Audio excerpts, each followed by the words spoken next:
strategic move that Eddie is making for AJ? Why are you not thinking, let's get him set up for kind of animal?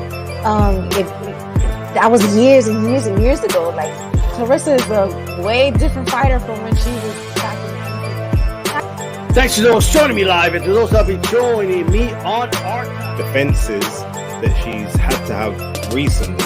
You know, she's pulled people. All right, what's going on, everybody? Welcome to another edition of the Roundtable about tribalism. I don't think tribalism is necessarily bad. I just don't think it has to be. I don't know what he think he sees or what he think he know. But he going to the hospital, bro. Like, bro, you not winning that fight. You guys mentioned, I think, D-Style, you mentioned him versus Regis Prograis. I'd love that. Sounds like a old. I don't need you, you know, and PBC and others, in my opinion, it's like, oh, this is my guy. Like, there's a relationship. Flat out, it's tough, and we call box, and we go to the end of the round, and then that would say, what do you mean by acting black? That's a fair question, but a participant of trash talk knows. And they're announcing a fight 3-4 months from now, and he ain't gonna fight. I bet you anything, he's not gonna fight somebody as good as John Ryder. All right, welcome to another edition of the Roundtable, and as always, we have a great panel in store for you tonight. We have my partner D-Style Boxing, and back with us, Jeff, Hot Boxing Minute. Welcome back, brother. It's been a while, and we have the 1996 Olympic boxer Lyndon Hosking from the Deep Dive. What's up, everybody? Hey guys. All right. Big weekend we had, just coming off of one fight, slow schedule, but it was a good fight. Liam Smith, rematch versus Chris Eubank Jr. Not many picked Chris Eubank Jr. to pull it off, but he actually did. And now the drums are beating once again for the Conor Benn fight, but Conor Benn's career is still up in the air, man. We don't know what's going to happen. Eddie Hearn is telling us he's cleared, but nothing has really been official. We haven't had an official word from UCAD. We don't know what the commissions are going to do. Apparently, Eddie says he can box in the United States, and he's hoping to get him up by the end of the year. So what is next for Chris Eubank Jr.? Is that Conor Benn fight going to be next? What do you think, Lyndon? I hope so. It's been a bit of a stop-start situation, hasn't it? But look, I really enjoyed the fight last week. I thought the fight went the way I probably expected the first fight to go, and I was really impressed that Chris Eubank made the decision to separate from Roy Jones Jr. And hook up with, of course, Bo Mackie. Of course, he's got his own issues at the moment. I'm sure you'll talk about that a little bit, or you have spoken about it. But look, I thought it was a really good performance from Chris Eubank. I thought he boxed really well. Complete different style to what he used in the first fight, and I think he really exposed the levels of the two guys. I'm a big admirer of Liam Smith, but I think Chris Eubank's maybe a level above Liam Smith, and I think he really put that exclamation mark on the win. As far as Conor Benn, yeah, look, hopefully all that gets sorted out. It's a bit of a circus at the moment, the whole Conor Benn situation. Let's hope they can resolve it, get this fight on. It's obviously got a lot of history to it with the two names, of course, but I really like that fight, and I think Conor Benn's a really good chance. The weight's a bit of an issue, but I think Conor Benn's a good chance to win that. I would like to see maybe have a tune-up before that, but we'll see. But, yeah, I really like that fight. Gotcha. Jeff, do you even think Conor Benn at this point deserves this fight? Do you think with all of this ruckus that's been going on this past year or so, do you think it's a bad look if this fight were to happen? Because I know Simon Jordan from Talk Sports said that he's going to boycott the fight. Does that make sense to you?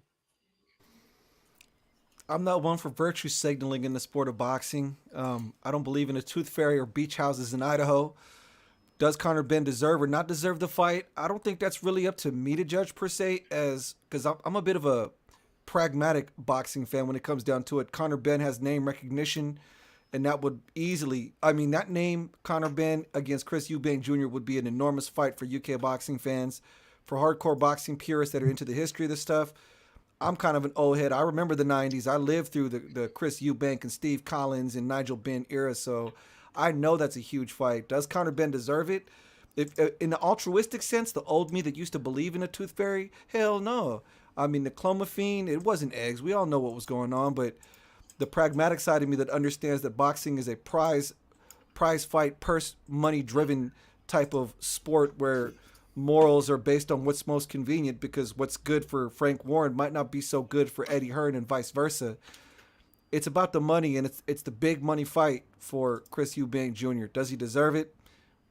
As far as the financials of it, it makes sense. But the moralistic side of it, I guess no. So somewhere in between there, you can get an answer. I would say go for it. It'll make money. I would watch it. Don King used to say, it's not what you deserve, it's what you can negotiate. And it seems like they're going to be able to negotiate something. And, you know, I'm not going to lose any sleep knowing that Conor Benn and Chris Eubank Jr. are fighting. And, you know, because Conor Benn had some fertility drug in his system, that's not going to bother me whatsoever. So I agree with you on the virtue signal part. D-style boxing, we know you like the virtue signal. What's up, brother? What do you think? Do you think this fight is next? I don't know if it's next, not because of the PDs or because some broadcaster in the UK is going to boycott it. I just think there's going to be some maybe second thoughts from Eubank. I mean, does he want to step to 158, 157 on the scale? Right? Did that take away his legs a little bit on the fight with Liam Smith in the first fight? Did it feel a lot better in this fight? I mean, those are things we got to think about a little bit. But he might have a little more negotiating power now, because if he tells Conor, look, I'll fight you, but you got to move it to 160, then we'll see, right? However, I do think it's a likely fight. And I don't have a problem with the fight. And I don't have a problem with the fight because Eubank doesn't have a problem with the fight. Who the hell am I to tell Eubank, no, you can't fight Conor Benn because he tested positive? And Eubank saying, well, I want to fight him. Eubank wanted to fight. Even when he tested positive, he wanted to fight him. So you know what? I don't care. Get him in the ring. Right? Now, look, you know, those people saying, oh, no, we got to do what we got to do.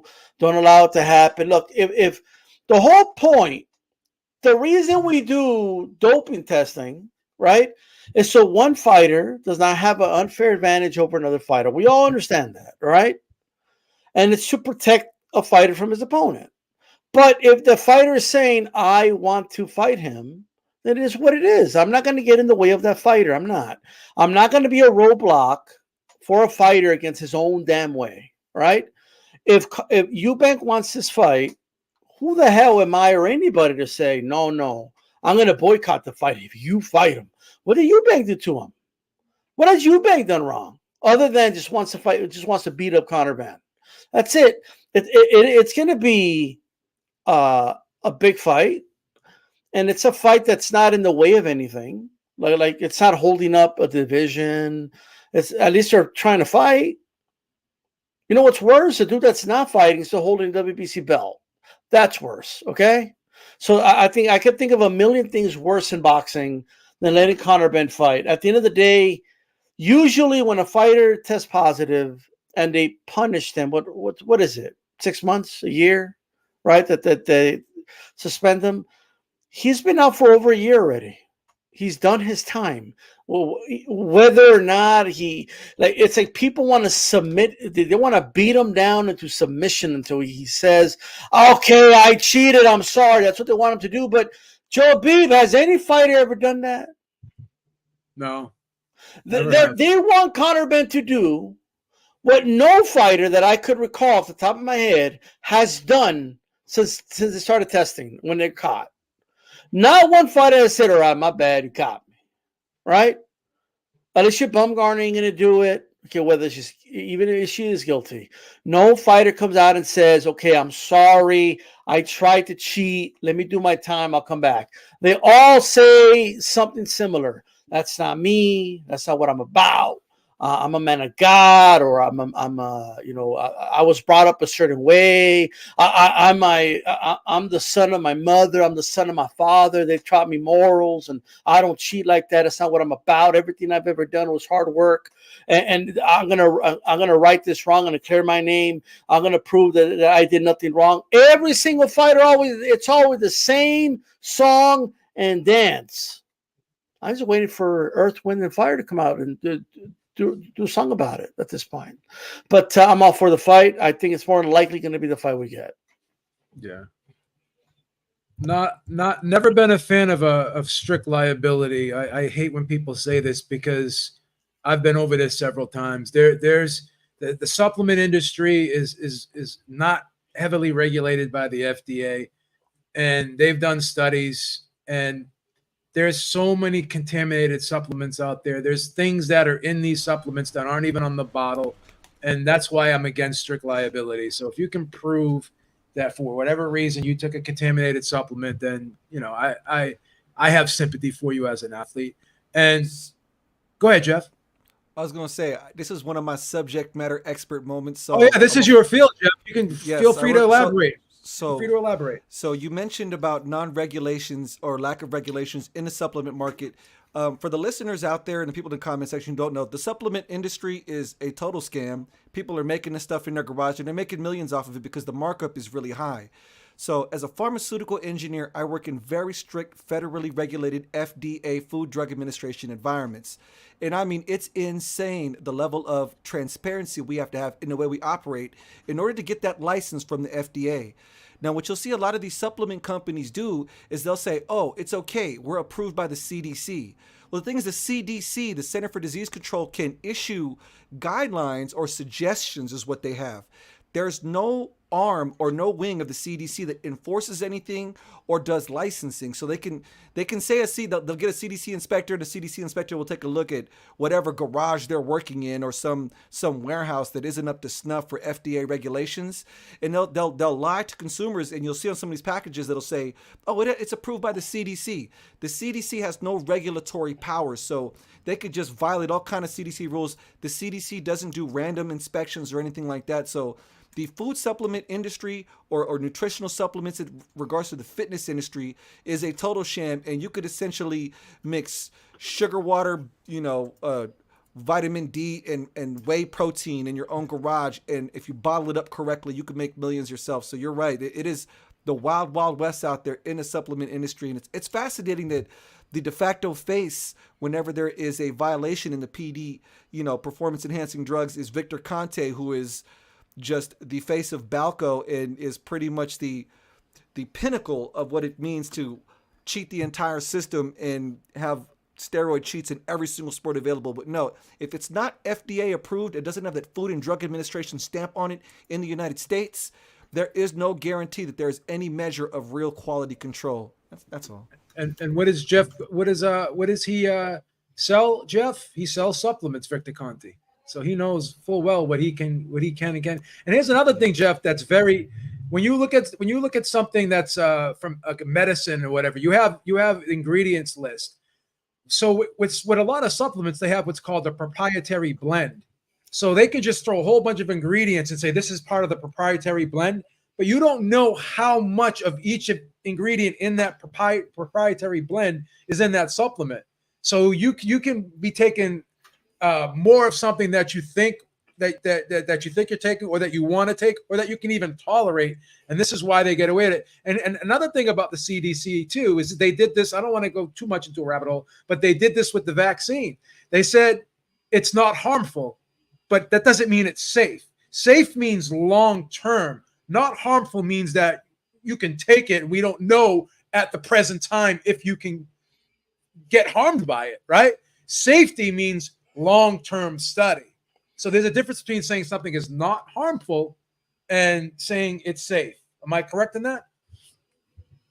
It's a slippery slope, and the semantics are everything. The way they word things, there's a big. But the CDC, there isn't much way you can. When they say the CDC, it's because they didn't really get some real enforceable wings or real enforceable regulatory bodies, so they say CDC. But the CDC can only make suggestions. That's it. They cannot enforce anything. The FDA can. The FDA can send you to prison. The FDA can shut down your billion-dollar company. The FDA has power. So the CDC is like the VADA of regulations. That's fine. I don't know what's going on with VADA and their ability to regulate anything, but the CDC doesn't have much. VADA just makes recommendations. They just give a positive, negative test. That's all they do. They don't do anything else. Yeah, and then it's up to the commissions to deal with the punishment. Yeah, so it's bullshit. Yeah. So one last point on this too, because we brought up the word virtue signal, and everyone that's the so-called PD police are always concerned about the safety of the fighters.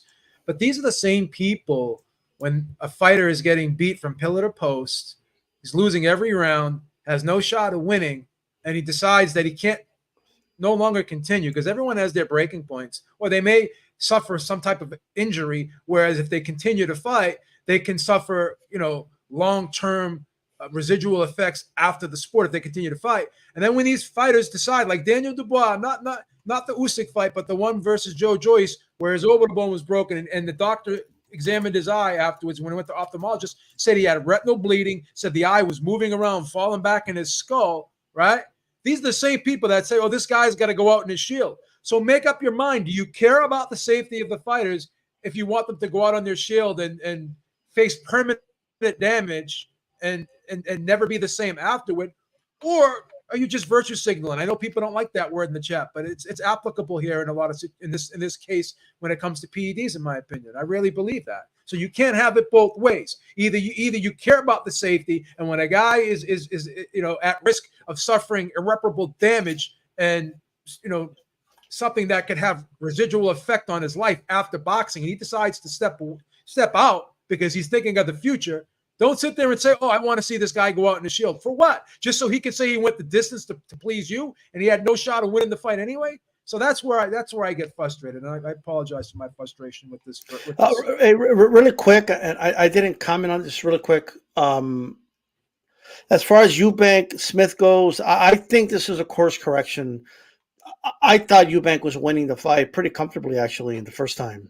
Even though you could argue Smith was doing a little better, but at the end of the day, I only gave Smith 2 rounds in 2 fights. That's it. I don't think he won more than that in 2 fights. I think if they fought 10 times, Eubank wins 8 or 9 of those times. That's what I came away with, and I have no interest. There's some whispers about a trilogy. I have no interest in a trilogy. Yeah, me neither. I had Eubank winning the first 3 rounds of the first fight too, and he looked like he was cruising in that 3rd round. So it is what it is.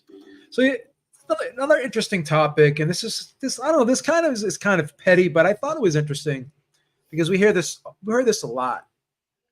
Because we talk about resumes and we look at like people in the sport and we try to make a determination on who the best fighters are, and the criteria is all over the place. A lot of times some will just look at someone and say, well, he passes the eye test, and then other fighters just say, oh, he's got a great resume. And in this situation, Canelo Alvarez made a comment about Terence Crawford and said that he believes he's only won one big fight in his career. And he was, alluding to the Errol Spence fight being that one big fight. And he still says he's a very skilled fighter. He still says he's very impressed by him.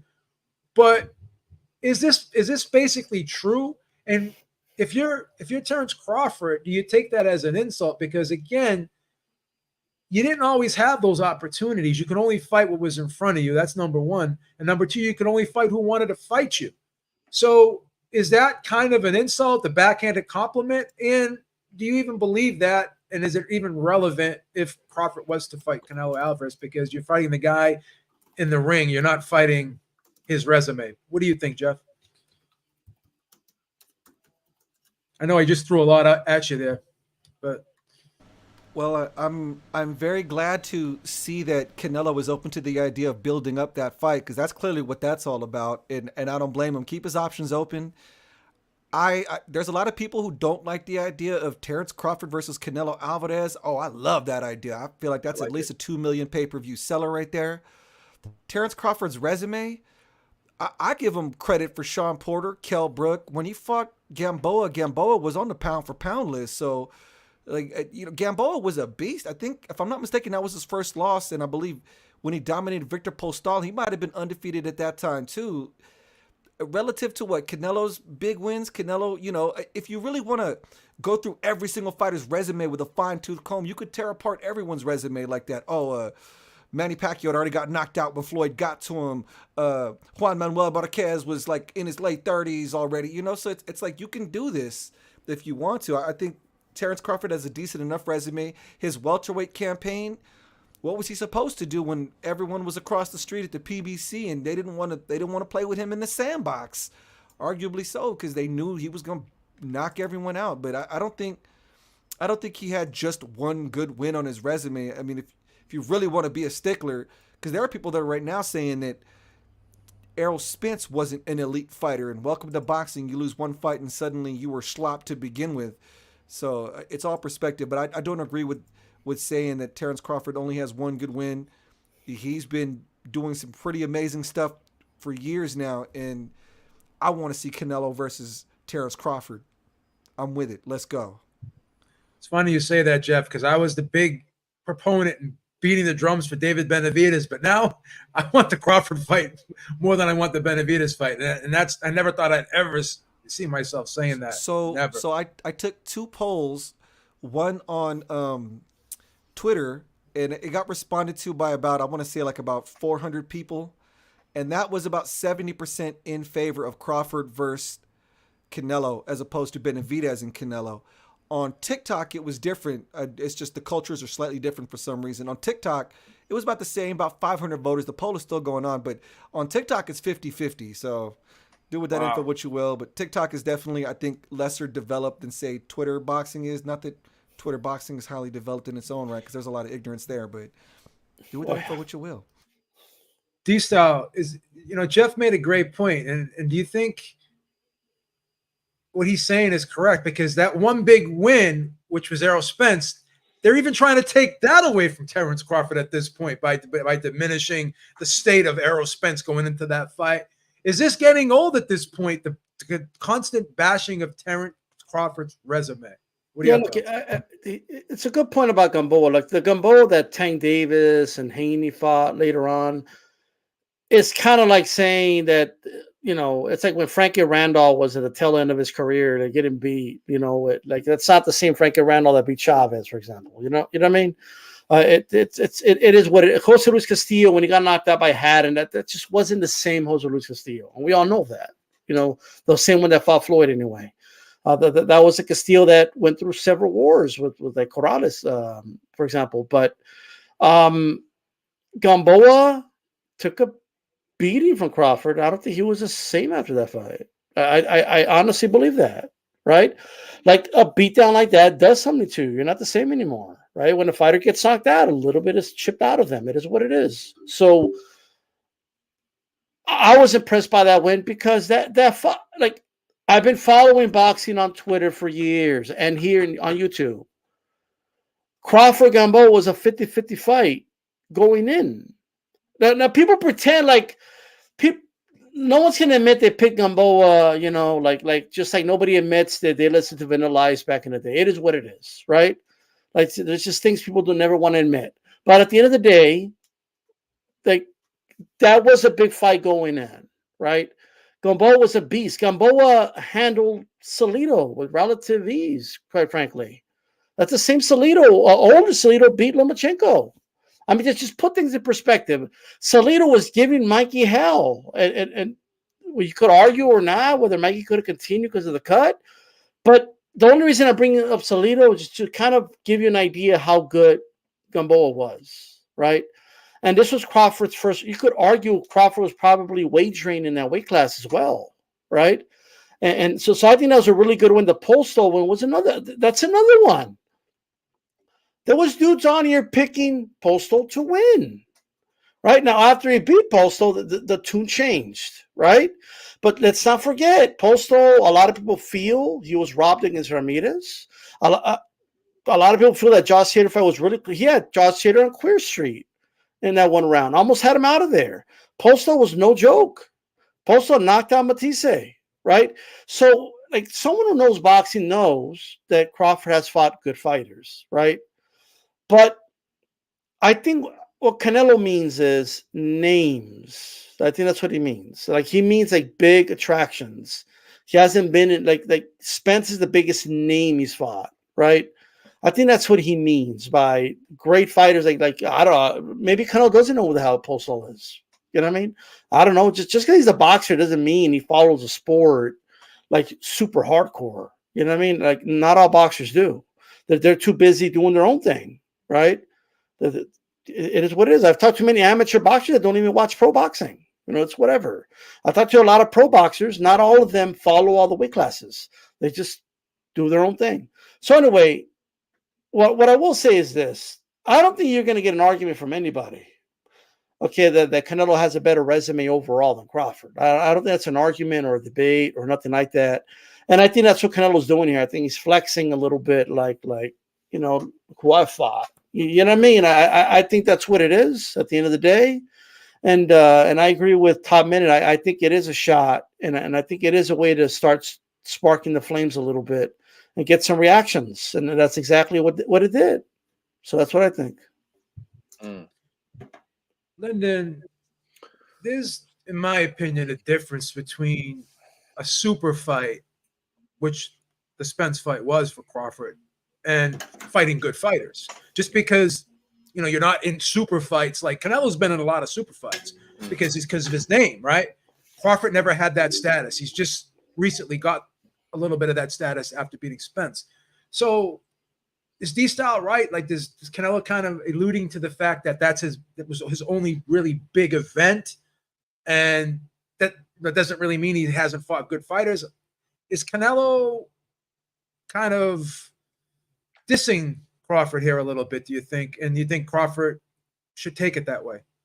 Yeah, I definitely think that. Look, I think it was an unwarranted comment by Canelo Alvarez, and D-Style's right. He's probably flexing a little bit and saying, well, if this potential fight does happen, well, I'm the man and I'm the A side, all the rest of it. But it comes down to as well, what do you define as a big fight? And when you think about it, Canelo Alvarez, he's had probably, I think, 2, maybe 3 super fights. Mayweather, Triple G. I think Cotto maybe could fall in there as well.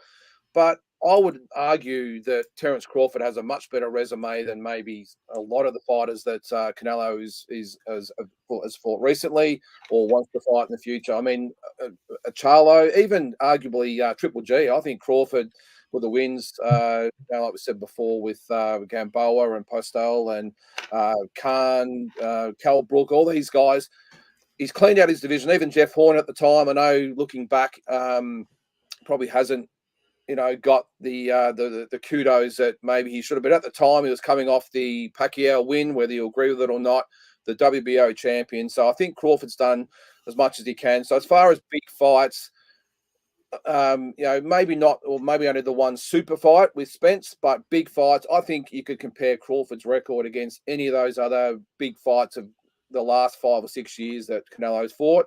And as I said, I think it's just a bit of flexing by Canelo, and I think he's just trying to get the jump on when maybe the promotion of this fight happens, that he is the A side, and make no mistake about that. But I'm with you guys. Can't wait to see it.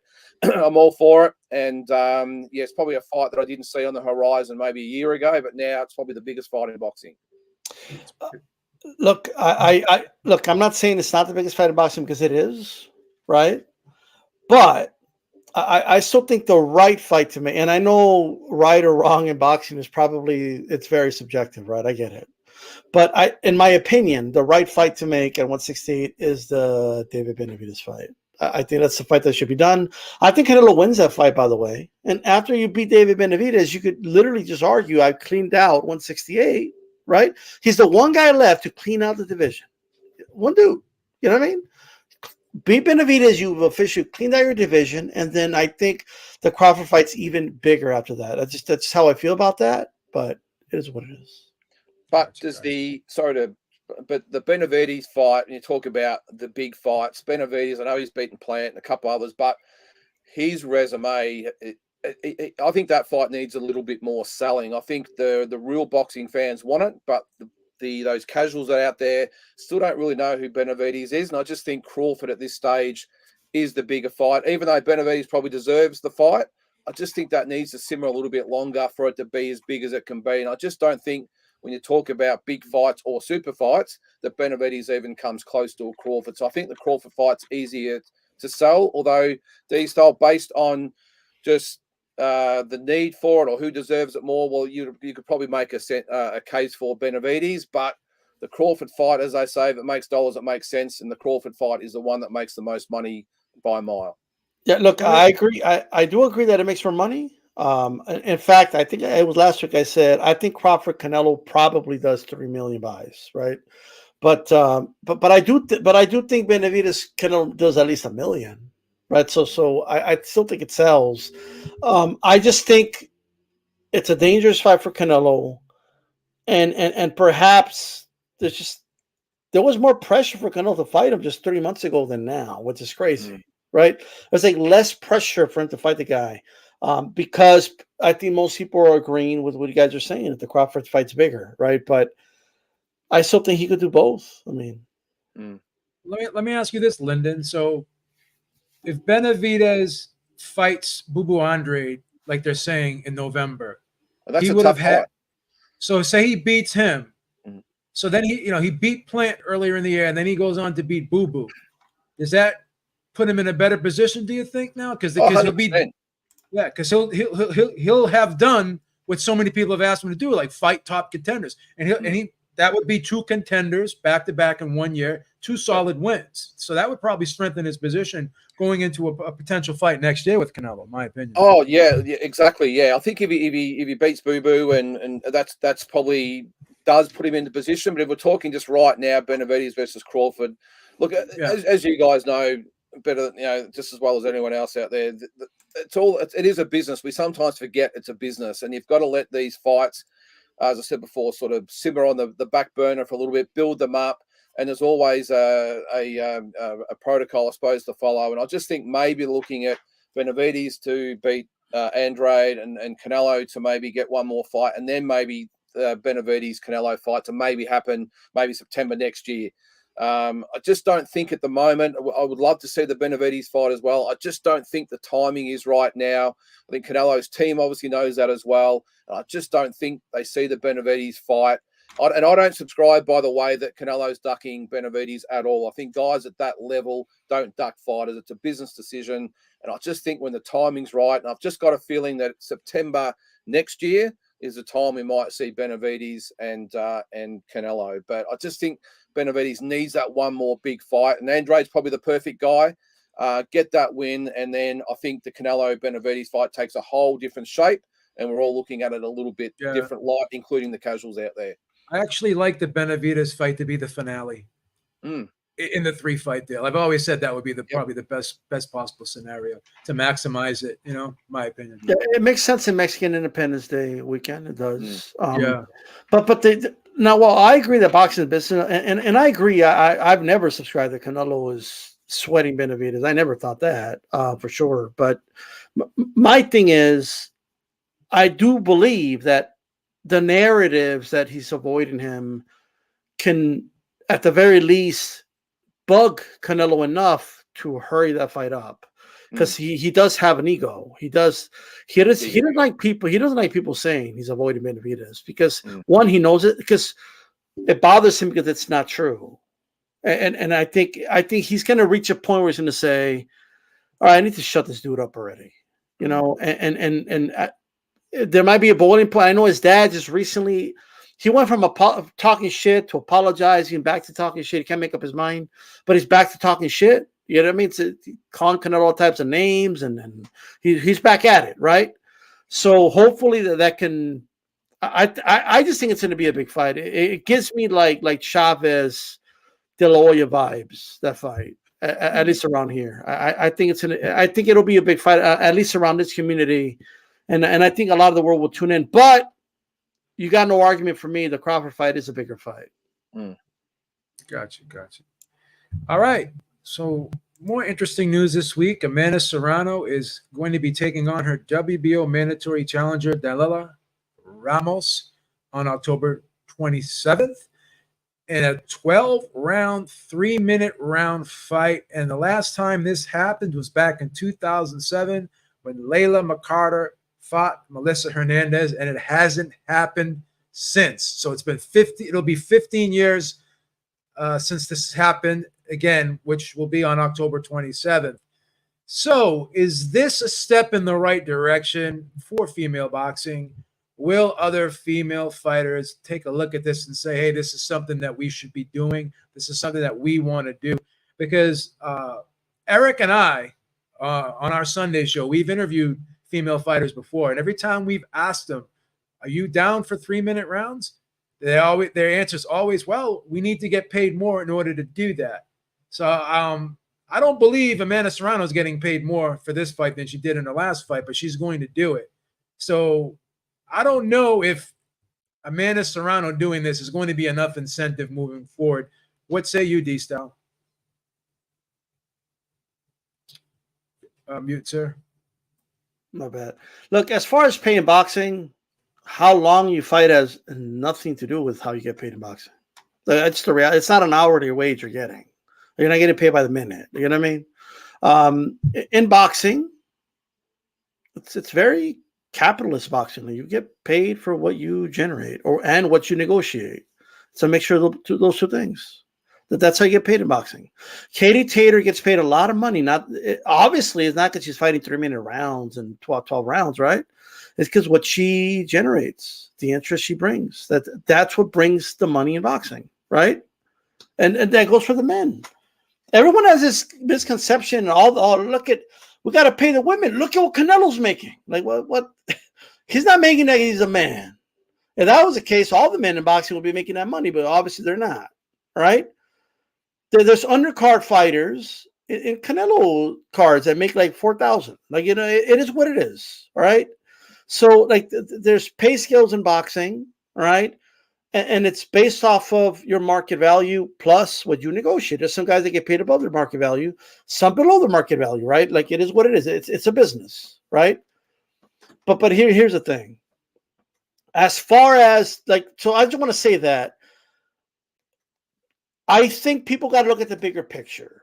If the fans are saying, we need your women to fight 3 minutes, just like the men, right? And that's deterring people from watching women boxing, right? If that's a deterrent for people, which I don't believe it is, by the way, but let's say that's the argument, then you can't then say, well, you got to pay me more to do it. No, well, their incentive to watch you, right, to help increase your market value is for you to start fighting 3-minute rounds. Otherwise, they're not going to watch you at all. Right. And there's a lot of guys that don't. I know Eric tells you, right, he doesn't watch women's boxing. And that's one of the reasons, right? Because they're not fighting 3-minute rounds. He doesn't feel they're doing the same thing the men are doing. So why should he fight I don't want to put words in his mouth or make him sound sexist, but a lesser product. Okay. But at the end of the day, that's number one. Second, I think Amanda had to do this because she put her foot in her mouth when she challenged Katie Taylor in the middle of the second press conference the last time to 12 rounds, 3 minutes, I'm sorry, right? But the fight was already agreed to. Like, what do you mean? We already signed, we already agreed, and now you want to switch it up? Like, is this all cap? And even me, I said, well, you're about that 12-by-3 life, but you've been a pro for like 12, 13 years, and you've never fought 3-minute rounds. Now, all of a sudden, you want to do it? So at the very least, this is a step in the right direction, right? In terms of for Amanda Serrano. So now, if the rematch with Katie Taylor comes and she says, I want to do 12 rounds, 3 minutes, champ, what have you? What's up? Now people can't tell her, well, you never even done that. Well, all of a sudden you want to do 12 minutes, 12 rounds, 3 minutes, sorry? Like what? All of a sudden you want to do this? No, but you see, she's now changed the discussion. Right? I think this was a chess move, in my opinion. Now, granted, I will say this. I understand the opponent, and I understand it's convenient to do it against this opponent. If her next big fight, let's say it's Katie Taylor, Cameron, Alicia Baumgartner, somebody like that, none of this comes up. There's no talk about 3 minutes and 12 rounds, and all of you just do another 10-by-2. It's going to be a very bad look, in my opinion, because then it's just going to look like you were just trying to put a lipstick on a pig with this fight, right? It's a fight that nobody really cares about, but you try to make it seem historical, right, by going in there with an outmatched opponent and just saying it's historic because it's 12 rounds, 3 minutes. So I will say that, like, what she does next after this is going to be very, very important, right? You need to, at the very least, challenge your next opponent in a big fight to 12 rounds, 3 minutes in order for this to mean something, right? In order for it to be a boss move is what you need to go ahead and do, right? So I'll just say that. I know what Charlie's saying. Cameron came out and went on record saying she wants 3 times 12. against Tater. I mean, that's interesting. But at the end of the day, I think it was a good move. But HLD, Biba already said another fighter already did it, so it's not the first time. I just want to put that out there. That's all I got. Yeah, it was done twice twice in 1 year by one fighter that I've already mentioned. Her name was Layla McCarter. It's the one that did it. So, yeah, I don't know. I don't know, Lyndon. Is this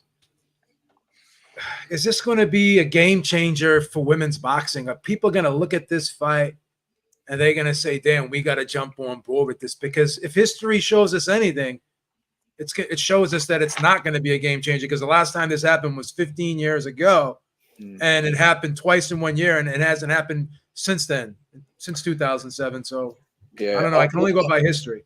Yeah, I think it's a step in the right direction. I'm not quite sure that if they're trying to make it so that by making them 12 by 3-minute rounds, it attracts the male audience or the non-female audience. I don't know. I don't think that's going to do that. I think you're either like women's boxing or you don't, whether it's 12 rounds, 10 rounds, 3 minutes, 2 minutes. I don't think it matters you either. And I'm a little bit in between. I like some women's boxing, but I don't watch it regularly, if that makes sense. I like the big fights, but I don't sit down regularly to watch female boxing, even though I love the fact that they're in the sport and they're doing great things, they're improving all the time. But there's probably two different sides. Is it a step in the right direction? Yes, if they want to fight 12 threes, let them go. If it's a matter of money, I'm just a massive believer in well, it depends on what you bring into the sport, or it's about the money side of things. So if you don't generate money, well, that's stiff. If it's not bringing in the same amount of money as the men do, well, that's unfortunate. Ronda Rousey was a classic example of that. She was the highest paid UFC fighter as a female. I just think you get what you bring in. I would have liked to have maybe seen them dip the toe in the water maybe and say, okay, girls, we're going to make them 12-round fights for title fights, but let's keep them at 2 minutes and just start there and then maybe sway towards 12 threes. I don't know what you guys think, but that's what I would have done for starters. Make them 12 2-minute rounds for starters, just so we can get the 12-round thing. All championship fights should be 12 rounds. And then maybe see how it goes and with the 12 threes, because who knows? I mean, there's a reason why tennis is only 3 sets and compared to men's with 5 sets. Can the women cope with 12 threes? I'm not trying to be sexist or anything here. I'm just putting the question out there. But as I said, I would have liked to have seen maybe 12 twos for starters. And if that goes well and maybe creates a bit more excitement, and then go to 12 threes. But it's a tough one. But a step in the right direction, absolutely. What do you think, Jeff? Do you think that women are going to take a look at this and say, hey, I want to do this too? Or do you think that it's going to always just boil down to the money for them? It's an interesting subject. Women in boxing. I don't know why it is boxing culture is behind MMA culture. As far as it's interesting, because boxing itself has been at the forefront of the convergence of sociology, society, and sports, unlike any other sport in American culture, as far as like the civil rights movement, fighter pay, and all that good stuff. And we dropped the ball when it came to women in boxing. UFC did it with Ronda Rousey, and now they've got a thriving women's combat sport industry. We just recently got to that point in boxing, and now we're talking about 3-minute rounds. I don't know why it is the United States is so far behind Western Europe on this, because you got Cecilia Brækhus, who's been selling out arenas out there for years. Obviously, Katie Taylor is a huge name out there that can sell out arenas. Growing up out here in the States, you're in the schoolyard, they have fights. We love watching the girls fight more than we love watching the guys fight. I don't know at what age guys decide they're threatened by the idea of women fighting. I've always been fascinated by women in boxing. I've been in boxing gyms most of my adult life. I've never not seen girls train right next to me. I've always supported it in my content. I get lower views when I cover women's boxing in my content, and I also got to deal with the incels in my comment section because they get threatened whenever I talk about Clarissa Shields or I talk about Alicia Baumgartner or Katie Taylor, and I can't help them. I'm not a therapist. Ladies, I get no, I'm not easing up on them on this subject. If I got to toe the line to help get this issue over to the mainstream, then they got to do the same thing too. Fight those 3-minute rounds. We should get more knockouts. We should see more technical more technical thinking on display as opposed to just going high volume, Jessica McCaskill, Katie Taylor style for 2-minute rounds. Give them 3-minute rounds. We'll see more knockouts. We should see more art because it requires a whole lot more art to go 3 minutes than it does 2 minutes. Is Amanda Serrano fighting Danila Ramos going to be the fight to push it over the line? No, this is a showcase fight. Danila Ramos is a sacrificial lamb. She's probably going to get knocked out in the most vicious manner possible because she got no business really being in a fight of that magnitude. 12 rounds, 3-minute rounds against Amanda Serrano. No, this fight won't be the one to do it, but women collectively need to get on board. Women fighters, because it's the top that complains that I hear the most. I've heard Michaela Mayer talk about it. Well, they're not paying us the same. Well, hey, I know amateurs who were doing bake sales and car washes just to get to amateur events. I know low-level pros who are paid in tickets and they sell it themselves. This is a grind. You're worth what you bring to the table. You got to increase your marketability. If unfortunately not everybody's blessed with the looks that Alicia Baumgartner has, well, you better figure out some way to market yourself, because men have to deal with the same problems too, and we're not out here giving extra benefit of the doubt. 3-minute rounds all day long, and we should see at least an increase in technical skill from the women. It might be a slow time adjusting. This fight between Amanda Serrano and Danila Ramos is not the fight that's going to carry that issue over the line. I don't know which fight will. It would have to be a collective agreement from all the women at the top of the game.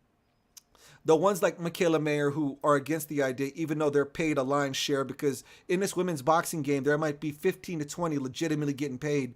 The rest of them are just scrapping it out to get whatever little ends they can get out this boxing game. So them girls at the top, they need to get over themselves and start doing these 3-minute rounds. I'm all for it. No mercy. 3 minutes. Let's go. Yeah, another thing I need to mention is this. I mean, and it's like the higher you go in the women's divisions, they have far less talent. Like it is what it is.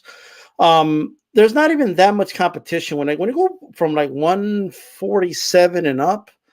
There's a big drop off in level of opposition. There just is, right? So why don't you make more of it? Like make more of it, right? And I'm glad MAW was finally free. People wouldn't listen. I told them you were blocked. But anyway, at the end of the day, they need to, at the very least, go 12-2. Because here's the problem.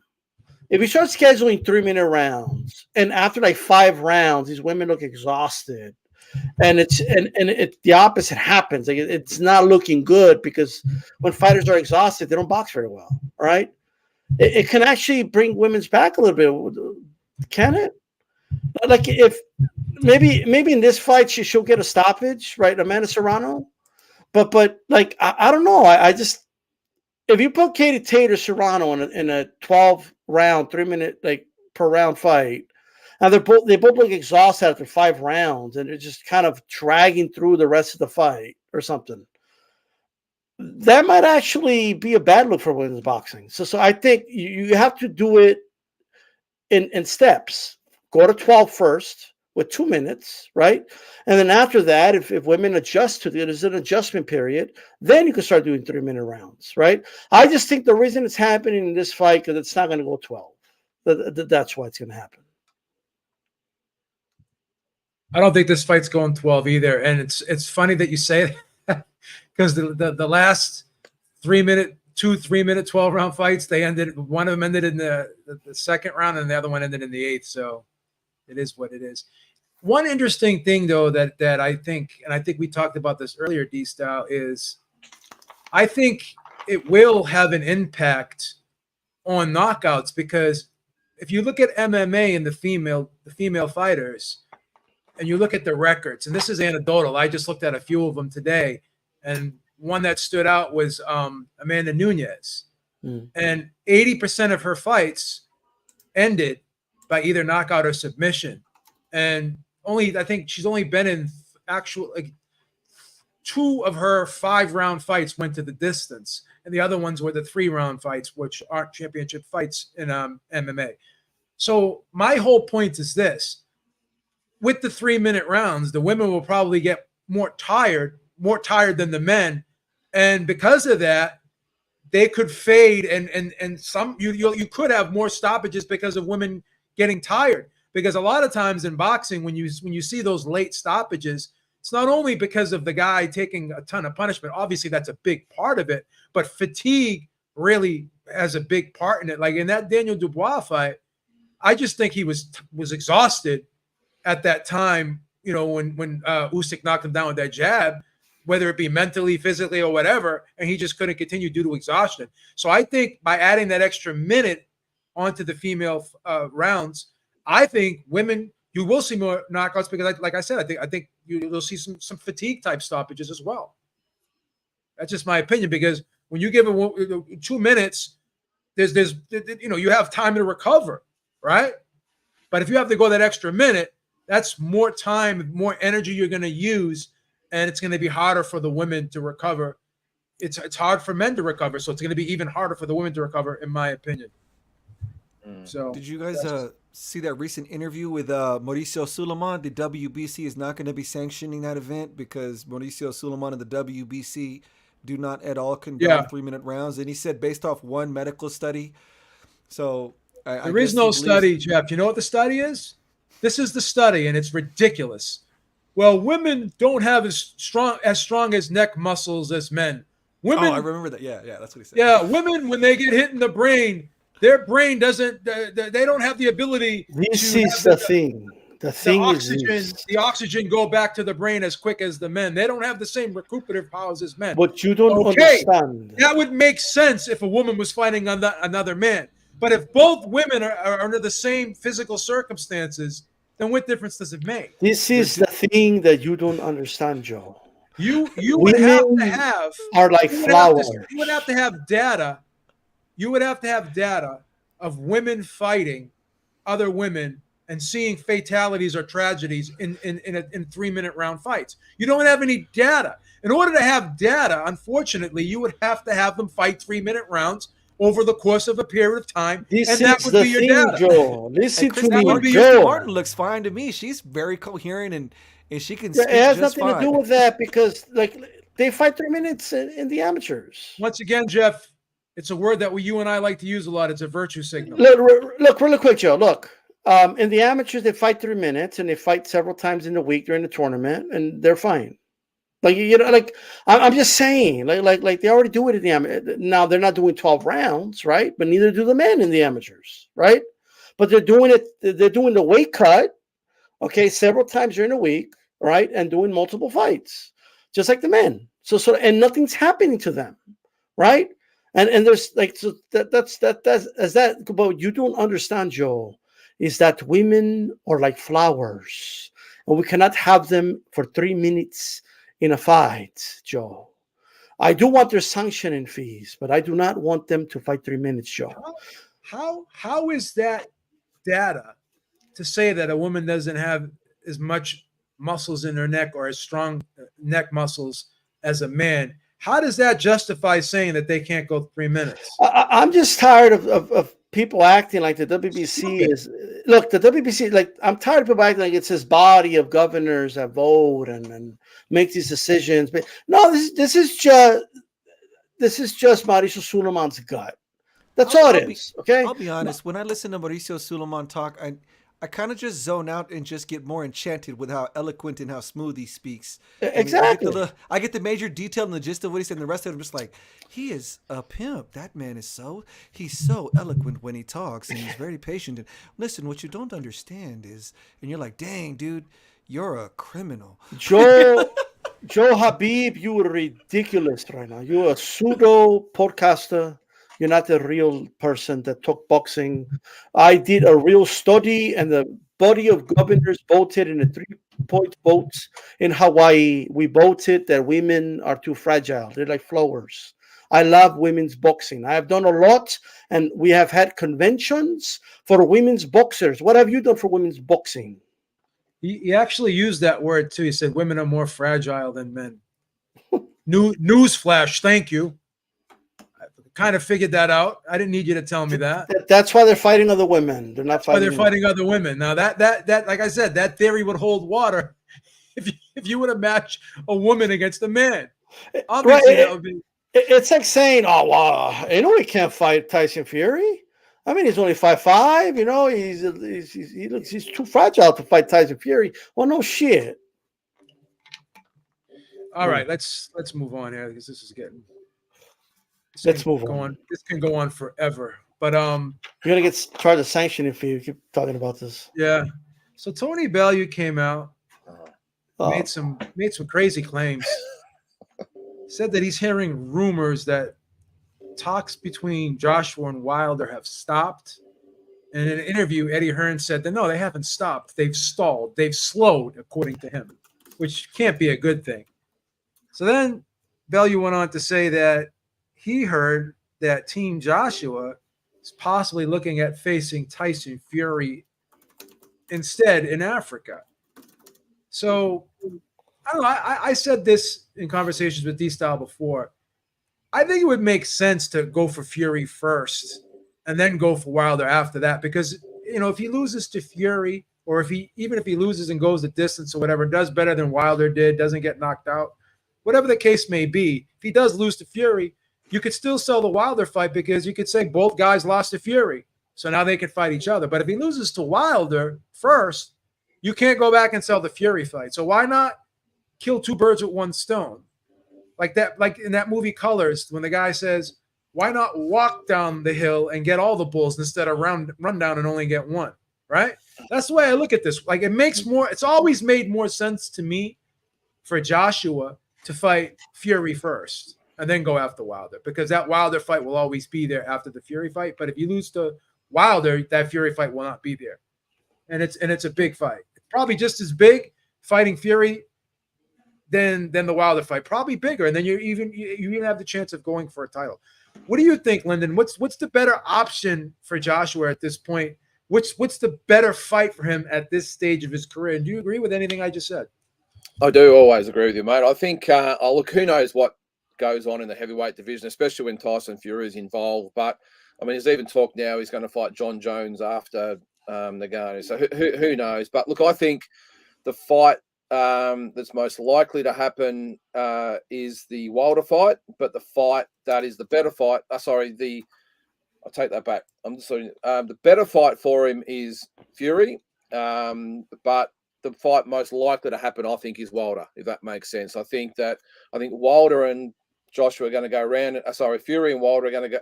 I'll backtrack. Fury and Joshua are going to go round and round and round for whoever knows, and we might get them when they fight each other when they're 40. But I think the Joshua Wilder fight looks like it's going to be a lot easier to make. However, it's the more dangerous fight. I think that fight ends very badly for Anthony Joshua. I think Wilder's the type of guy that could lose 10 rounds, and we all know he's got the right hand, and that's all it will take, in my opinion, to knock out Joshua. But as I said, I think the Fury fight is the fight that is the better fight for him. But who knows what's going to happen? I mean, we're talking about the double headers in Saudi Arabia. Now we're talking about this one in Africa. Who knows? I'm just going to actually wait and see until it's officially announced, and then we'll go from there. At the moment, we're just grasping at straws because who knows what's going to happen. This is like deja vu all over again, D-Style. Remember when they were talking about Fury, Joshua, and Eddie Hearn every week was saying, oh, it's close, it's close, it's close, it's close. Seems like he's doing the same thing with this whole Wilder fight. Oh, it's done, it's done, it's done. We don't have the contract yet, but it's close, it's close. It's definitely going to happen. It's definitely going to happen. Now he's starting to change his tune a little bit in these interviews, saying, well, we want the fight. Wilder wants to fight, but, we still have to put the financials together. What's going on here, man? First, it was supposed to happen in December, and then they pushed it to January. Now they're talking about March. Now they're even throwing Fury in the mix. What do you think is going to happen? You think Hearn's kind of leading us on again like he did before? When is Hearn's not leading us? But here's the thing. I do believe that even though I've been waiting for this fight to happen since 2016, I think it's finally going to happen. Right, because it has to happen. Like, it's the fight that makes the most sense for both AJ and Wilder, in my opinion. And I think what Fury needs to do is fight Usyk is what he needs to do, right? And then, of course, if Joshua comes out on top against Wilder, right, I question that's going to happen, but let's say he does. and Fury comes out on top against Usyk, then obviously they could fight each other. They could do a big fight over there in Wembley Stadium, whatever. They could knock themselves out and make a big event, right? And it would be a bigger fight, like if he could beat Wilder in that fight. And I think that's what's going to happen. Although I agree with you. I think if I was Eddie Hearn handling Joshua, I would first do the fight with Fury, because even if you don't beat Fury, you could still the Wilder fight is so marketable. I agree with that 100%. I just don't think that's the way they're going to go. I think they're betting that they'll beat Wilder, and after that, give it one last run or one last shot at the heavyweight title against Fury. I think that's what they're going to try, but that's my guess. But whether it happens down in the rains down in Africa, I don't know. Okay, I don't know. I like that song though, but I don't know what's going to happen with that. I don't know what the hell's going on with Tony Bellew, bro. I just don't know. That head of his, can't figure it out. Like, is it even true though? Is that true or? Well, here's the thing. Eddie Hearn was doing an interview today, and he didn't rule out the Fury fight. He didn't rule it out, and he said, anything can happen. Goes where we want the Wilder fight, but it hasn't. There's no deal in place. No contract's been drawn up. No agreement's been made. We're still working out the financials. But this is what he did say. He goes, I would not be surprised if we did fight Fury next. So I think it's an option. It's definitely an option. Here's my issue. I guess the issue I have is this. How would Tony Bellew know that they're working on Joshua fighting Fury, right, in Africa? How would he know that? Like, if it would take Fury to agree to fight in Africa, why would Fury go fight over there? Like, what? Based on what? Well, his stance was that Team Joshua wants to work on the Fury fight. In other words, it's not like he didn't say Fury agreed to it. He was saying that's the direction that Team Joshua is going in. There's just a lot of layers. Like, first, they need to agree to fight. Second, if they agree on the location, I find it highly. I would bet a lot of money that fight's not gonna, if it happens, it's not going to be in Africa. Yeah, I don't think it's going to happen in Africa. That's the one thing that kind of just glaring stands out there. Like, where did he get the Africa from? So he may have some truth to what he's saying, but it seems like a lot of it is exaggerated. In other words, and Eddie Hearn did not slam the door on it either. Like, he said that he would not be surprised if Fury was next. So we'll see what happens. The rains down in Africa. You know what I mean? Like, that could be the theme of the song. Oh, the fight, I'm sorry. Jeff, what do you think, man? Are we going to get that Wilder fight next year, or is Eddie Hearn leading us down that path to nowhere like he did with Fury? I don't put much stock in much that Tony Bellew says. God bless Tony Bellew. He was a cool fighter out there for a minute. Got snuffed out nasty by Usyk, but Anthony Joshua and Tyson Fury in Africa just doesn't make any kind of sense. They'll pack a stadium in the UK. There's no point in bringing them out there to Africa where fans can't even access them, for practicality's sake, or even Saudi Arabia, say with like Skills Challenge or something. I didn't see that comment made by Tony Bellew. I wasn't paying attention. I did see Deontay Wilder about a week and a half ago talking to Ellie Sekbacks at Brickhouse Boxing in Los Angeles, and he said that he was working on a 2-fight deal with Anthony Joshua to fight in Saudi and in Africa. And then, of course, the Andy Ruiz kind of possibility there is maybe a fight before he goes into it with Anthony Joshua. You bring up an interesting point as far as what would be more marketable, to have Anthony Joshua fight Tyson Fury first, and for some reason it's a foregone conclusion that Fury beats Anthony Joshua. And the Anthony Joshua I saw against Robert Helenius, I might have to agree with that. I'm not too sure. I've always felt Deontay Wilder is just a dark horse for anyone in the division, because in the, like my guy Lynn said, he only has to be perfect for one punch. He could be total slap wild all 10 rounds, 11 rounds, and we've seen him carry that knockout power into the 12th round. It's something you always got to consider with Deontay Wilder. It's just the ridiculous right hand of Thor or something like that. But I don't know what would be more marketable, if Anthony Joshua were to fight Fury first or to fight Joshua. But I'm more inclined to believe that the Anthony Joshua versus Deontay Wilder fight in Saudi and Africa. I think those would be huge out in that area. Just Tyson Fury and Anthony Joshua fighting in Africa makes zero sense to me. But yeah, that's pretty much what I think about that. I think, and Anthony Joshua in the current state that I saw him against Robert Helenius, looking very hesitant to commit. I don't know. Some people said he just looked like he was being more technical because as soon as he committed to that right hand, Helenius went down. But the rest of the time, he looked apprehensive and kind of scared to get hit. I don't know where he gets his mojo back from. I don't know if Derek James is the guy to do it. But yeah, I definitely would. I would be interested. I'd watch any one of those fights. Joshua against Fury, Fury against Usyk, Joshua against Wilder. I think those are all intriguing matchups, but I'm not putting too much stake in what Tony Bellew says. No.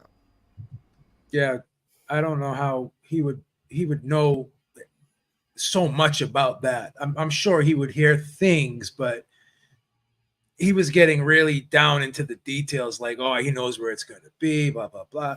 Yeah, that's a little bit over the top, and that's just the way it's always been in this business. Like someone will hear something, and they'll just stretch it so far, and it's just like, how do you know this? How do you know this?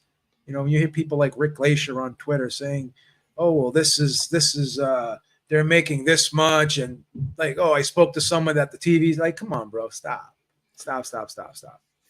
You know, this is the same Tony Bellew that said Fury only fights twice a year. And when they pressed him on and said, "Didn't you fight twice a year?" He said, "No, I fought every 6 months." That's the Tony Bellew we're talking about. That's ridiculous. All right. So Michaela Mayer just recently moved up in weight. The last fight, she weighed about 141 pounds, scored a nice unanimous decision on the Daniel Dubois Usyk undercard, and she's been targeting and calling out Tasha Jonas. Both were there at the fight, and they talked, and they were kind of amicable, and they taking pictures together, whatever, and both seemed pretty open to fighting each other. But like I said, Michaela Mayer just moved up, and she's really hasn't even made the full welterweight limit. And Tasha Jonas has been as high as 154. And she just moved down to 147. So I guess what I'm getting at is Michaela Mayer ready to jump right into a Tasha Jonas fight at 147 without fully getting herself acclimated to the weight? Once again, like I said, weighing in at 141 tells me that you're not really fully a welterweight yet, in my opinion, at least. What do you think, these styles? Is this biting off a little bit too much that she can chew? Or do you think she should have a fight in between? What do you think? Jonas used to fight in her weight class before at 130 and moved up in one fight, moved up to 154 and won a belt. Because, like I said, the talent wasn't really there at 154, if we're honest. I think Mayer is as ready as she's ever going to be. Whether she wins the fight or not, I'm not sure. I think that's a tough fight to call, in my opinion. I would probably favor Michaela Mayer, but I think she's a big girl, bro. Like, she's huge. She's like 5'8", 5'9". If you look at the pictures of her now, like, she looks filled in. She doesn't look as weight trained, and she's not knocking girls out still. But I mean, she's not. She's like Devin Haney, like, she just can't knock girls out. It is what it is. There's just some fighters that can't knock people out. You know what I mean? It is what it is. And it's funny because she's doing everything, right? She's sitting on the punches. She's landing to the body. She's doing everything. She can't put a dent in these girls. Like, she outboxes them, but she doesn't. She can't take them out. And like, it is what it is. So now Jonas could actually punch, right? And it's a pretty good boxer in her own right. So like, it's interesting, but she's older though. Mayer is a lot younger than Jonas. So but then Jonas has more experience. So there's a lot of factors there that make this fight very, very interesting. Shout out to Christine. In the ring with Christine. You can subscribe to her channel, by the way. But she actually met Jonas out there in England. And like, people are already asking her over there because I guess they know that she works with Michaela Mayer with Team USA, and they're already asking her about it. Like, they already put her on the spot. Who do you think wins? Is it Jonas, Mayer?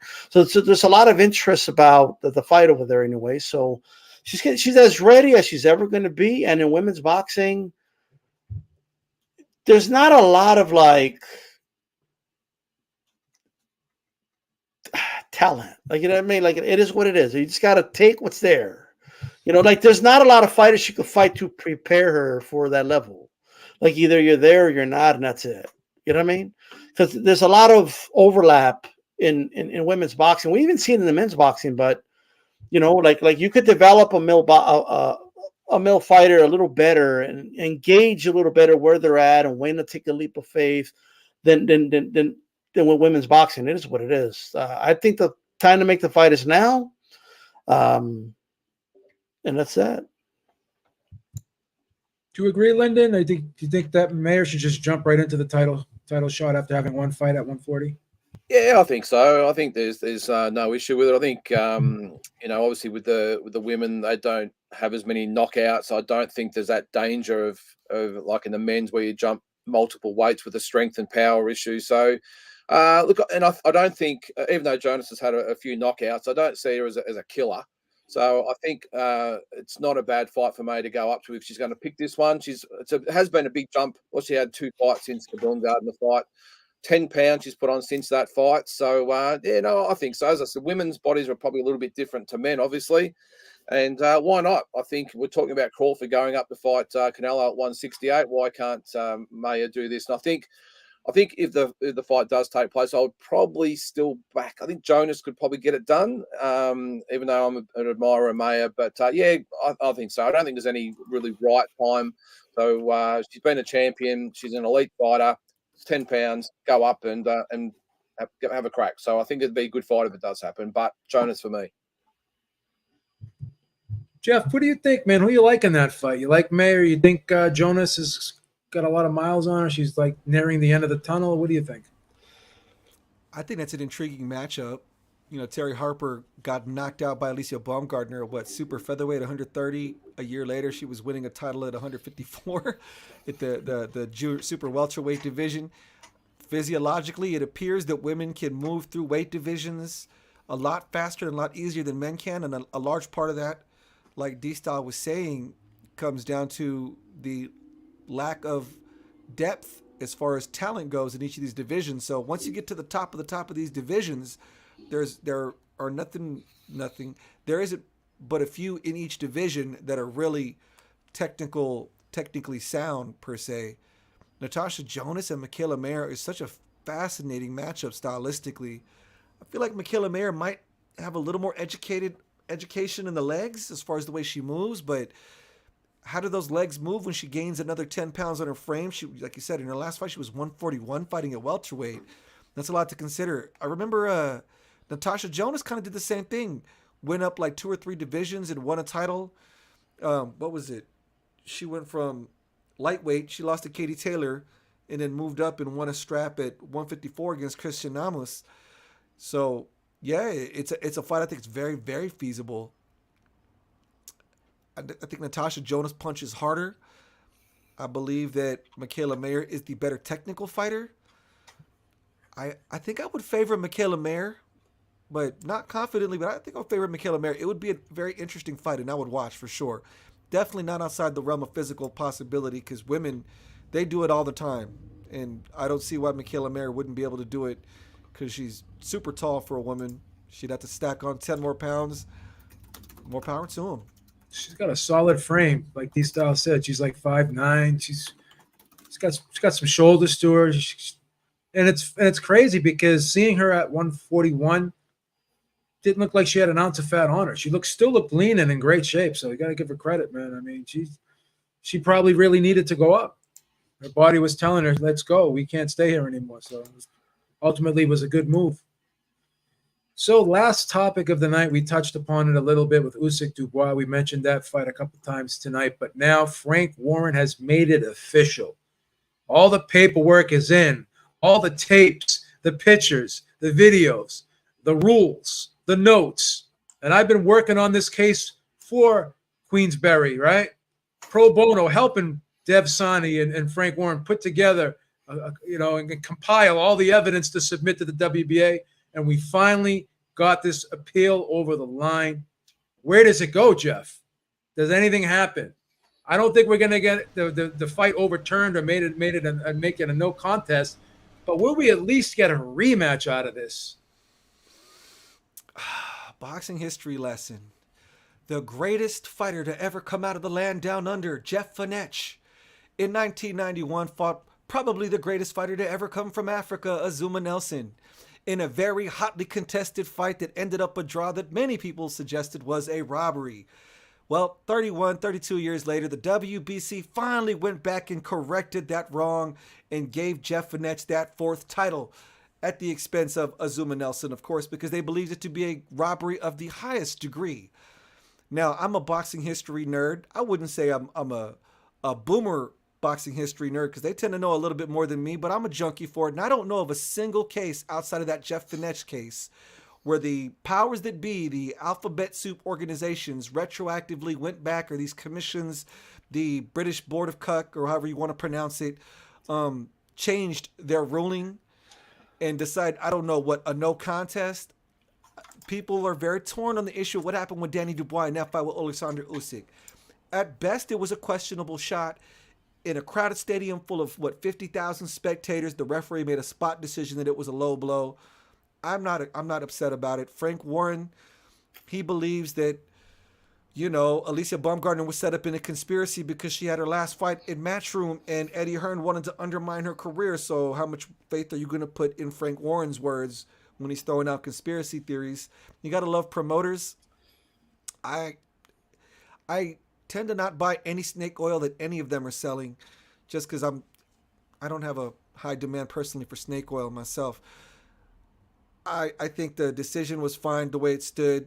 It was a knockdown, whatever. I don't think there's going to be any overturning or no contest. I don't want to see a rematch. Danny Dubois was out of his depth against Alexander Usyk to begin with, and that's what I think.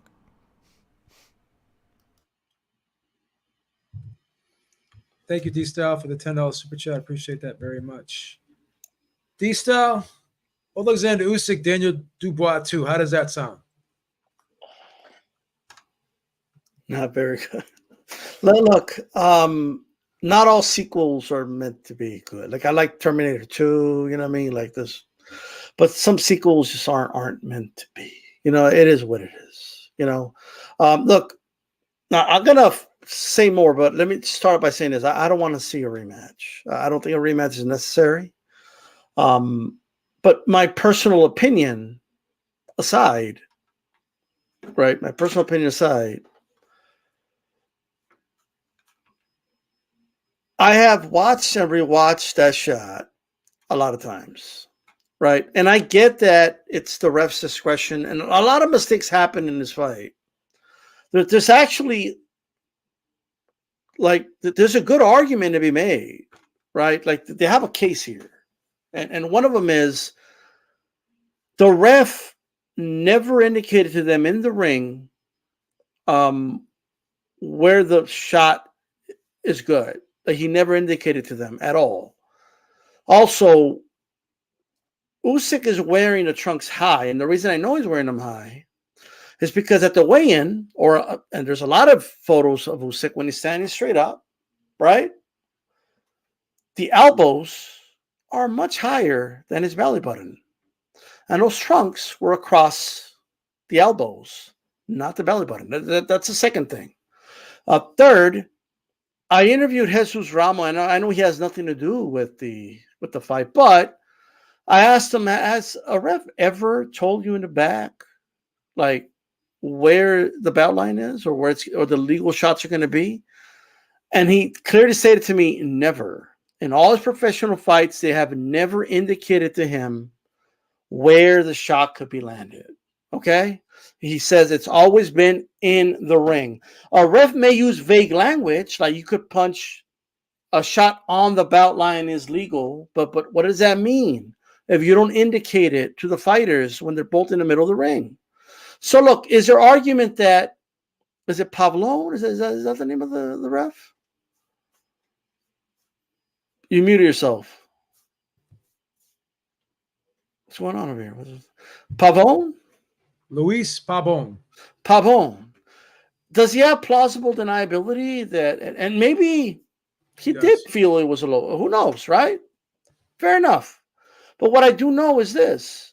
He did mess up in indicating where you could land. Even after the shot landed and he brought it back to middle ring, he still didn't indicate to them, hey, right here, after you cannot hit below this, you cannot hit below above, whatever it is, right? So I just want to make that very, very clear to everybody. And let me just point out one more person, Dan Rafael. Look, I don't want to get deep into politics. I won't. However, like, calling people idiots because they have a difference of opinion, I don't have a problem with anybody saying that was a low shot. If that's your opinion, that's your opinion. Okay? However, don't be calling people idiots and then thinking you're above everybody because you got a gut, I guess. For whatever reason, you think you're above everybody. Okay? Whoa! But my thing is this, okay? No, seriously. Like, you can't have the Ukrainian flag colors on your avatar, right? And say things like, Usyk would have gotten up. He's a warrior. He would have gotten. He would have beaten that count. My Usyk would have done. You don't know shit. You don't know what the fuck would happen. You don't know if Usyk would have gotten up or not. You know what? If I was a betting man, I would say he wouldn't have gotten up. How about that? That dude went down in pain, okay, and without breath. Okay, in my opinion, his like, the wind was taken out of him. Okay, he went down. Okay, I know you pointed this out to me, BB. He looked like Rosario did against Jamel. Okay, the shot landed. Yes, he was like this, going. Yeah, he looked like a fucking goldfish taken out of the fish tank, bro. That's what he looked like. Now, but yeah, like, you expect me to believe that you have a objective opinion, Dan Rafael, when you're saying things like, it was low, you're an idiot if you don't think so, and while I take a bite of this croissant, I do want to say this, okay? I want to tell you right now that he would have got it up anyway, so it wouldn't have mattered, because Usyk's a warrior. He would have beaten the count if he wanted to. You don't know shit. You don't know, like, because first of all, I don't know what's worse. What's worse, the fact that he couldn't get up, or he was acting on the mat? Like we saw a flop, and we're starting to flop now in boxing. I seen flopping in basketball and in soccer. You know, like in soccer when you just tap them and the dudes like throw themselves in the ground and acting like they just shot their foot or something, right? And then when they get the card, they just get up like nothing happened, right?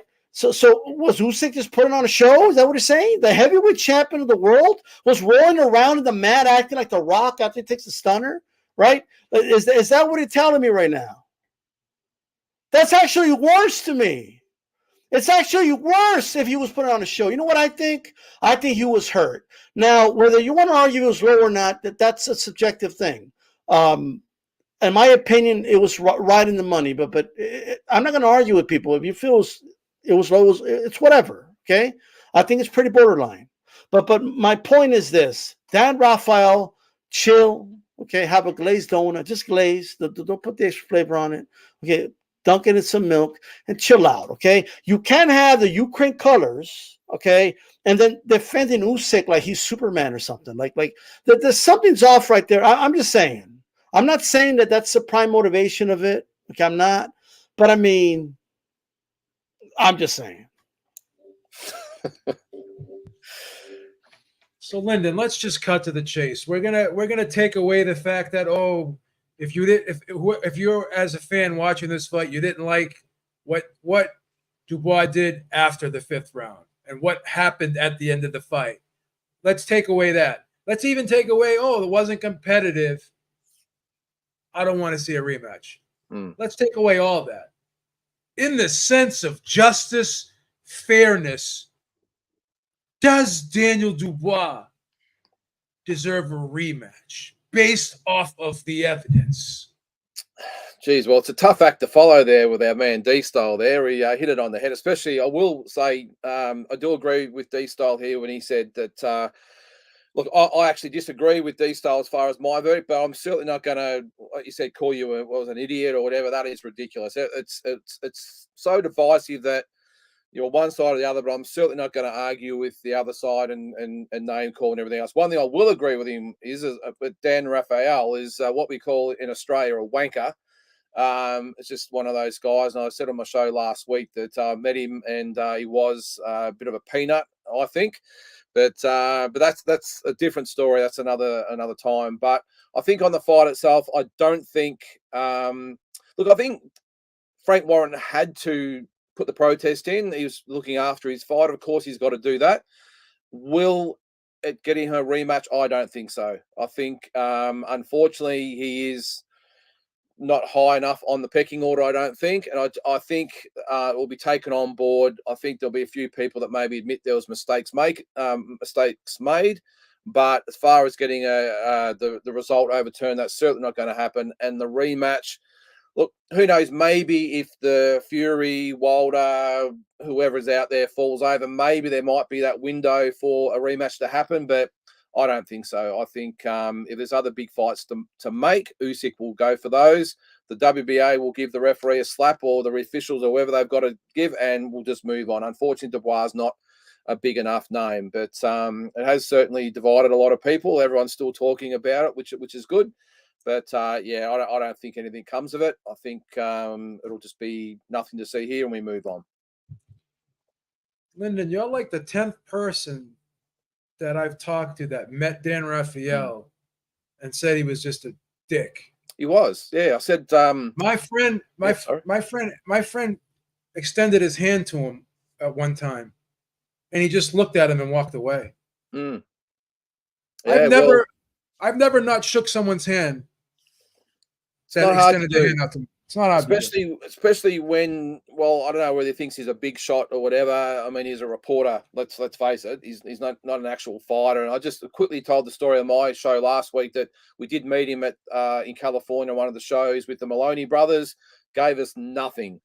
A massive effort for him to take a quick photo with the boys, and it's not that hard, even in today's society, to say, hey, boys, nice to meet you, and go on your way. It can't be that hard, especially when you're a nobody like Dan Rafael. But anyway, it's a different story.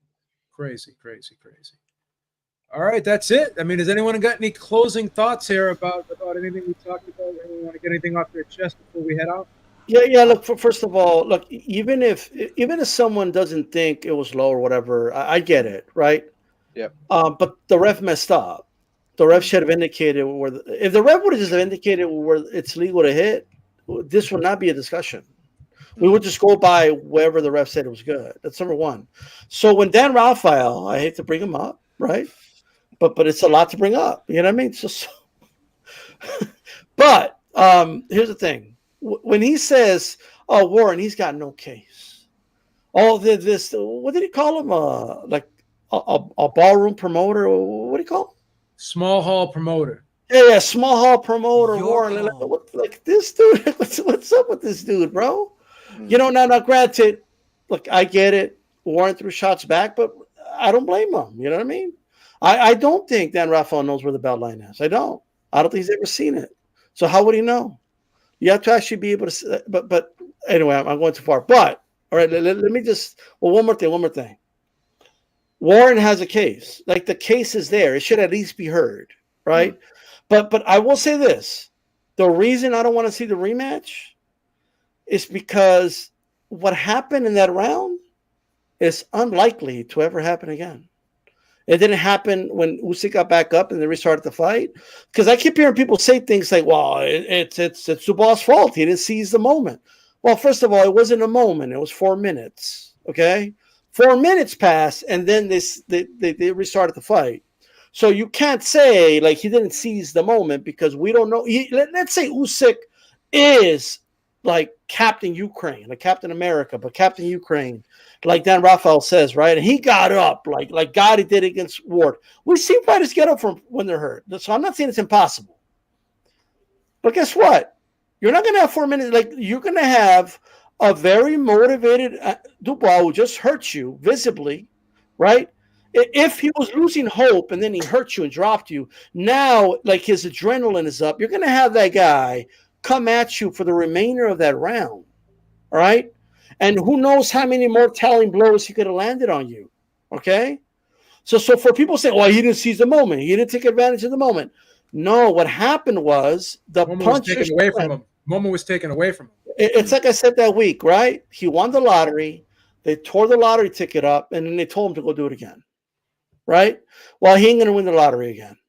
And that's why I just don't think a rematch should happen, right? But so his chance of winning was a puncher's chance. That's it. The punch happened. The ref didn't call it his way. It ain't gonna happen again, bro. It just doesn't. It didn't happen again when Usyk got back up. It's just not gonna happen again. It's gonna be a waste of time. Usyk's gonna win, and they're gonna have to hear Fat Dan like, "Oh, you see, we told you. It wasn't necessary. Yeah, but guys like Joe Habib wanted to see the fight. It was a total waste of time." What's gonna happen? He's just gonna rout him 12-0 again. That's all that's gonna happen.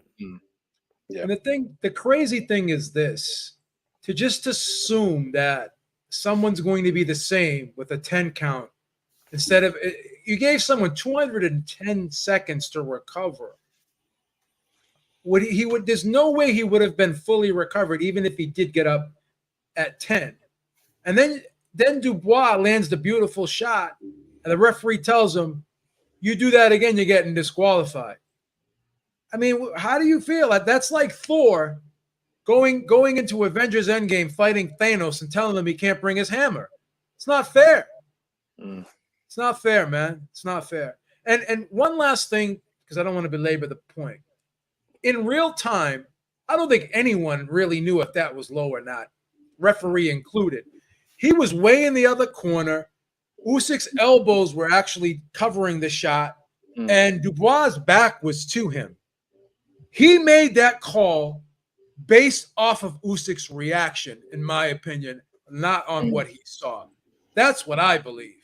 And that's the real thing. So if you didn't see it being low, right?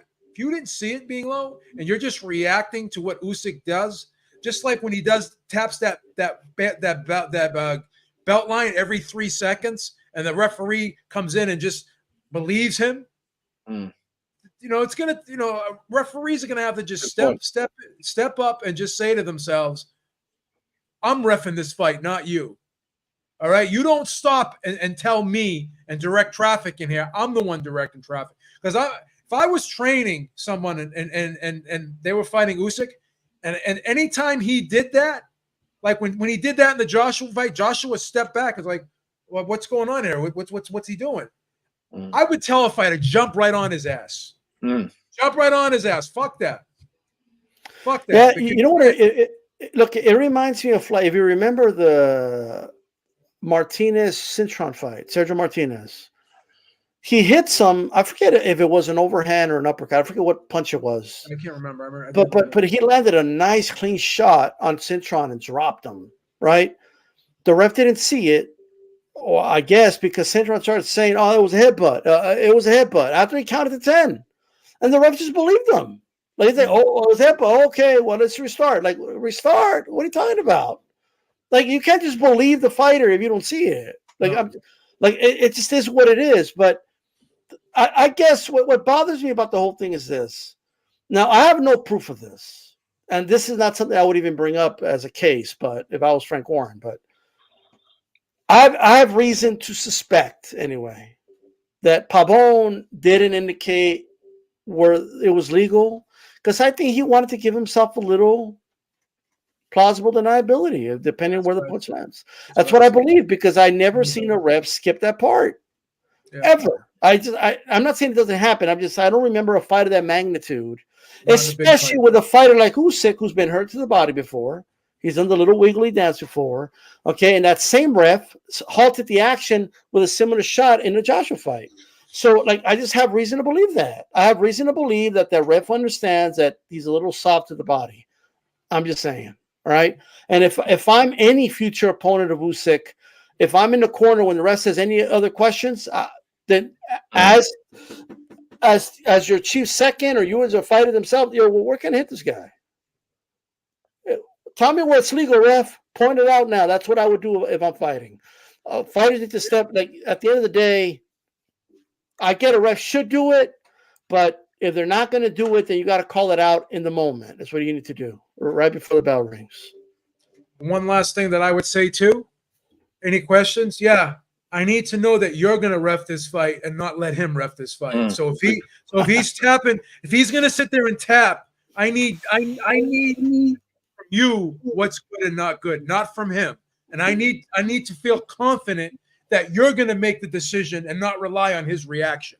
Because people are making like they're jumping on Daniel Dubois' trainer Don Charles, and they're saying, oh well, why is he calling Usyk a cheater?